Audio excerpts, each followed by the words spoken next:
Sosok Shirley Coanda, Gubernur Maluku harta capai 709 miliar, lanjutkan perjuangan Beni Laos. Shirley Coanda, dilantik sebagai Gubernur Maluku Utara, di Istana pada Kamis tanggal 20 Februari tahun 2025. Dia menjadi salah satu dari 6 kepala daerah yang menjadi perwakilan saat dilantik secara simbolis oleh Presiden Prabowo Subianto. Selain Shirley Coanda, ada 5 kepala daerah lainnya yang dilantik secara simbolis untuk mewakili total 961 kepala daerah. Diketahui, Shirley Coanda lahir di Ambon pada tanggal 12 Agustus tahun 1982.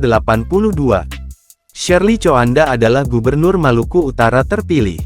Ia merupakan istri mendiang Beni Laos.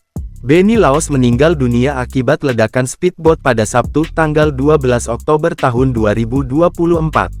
Shirley Coanda menggantikan pencalonan Beni Laos sebagai cagup di Pilkada Maluku Utara 2024. Shirley Coanda menikah dengan Beni Laos pada tanggal 28 Mei tahun 2005.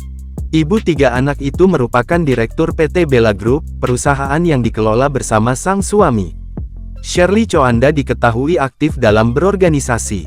Perempuan berusia 42 tahun itu bahkan didapuk menjadi Ketua Himpunan Kerukunan Tani Indonesia, HKTI, serta Ketua Yayasan Bella Peduli.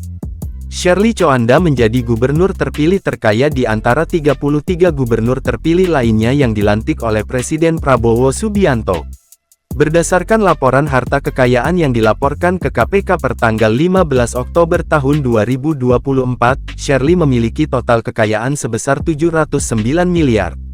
Harta kekayaan yang dimiliki Shirley mayoritas disumbang dari tanah dan bangunan senilai 201 miliar 133 juta 967.263.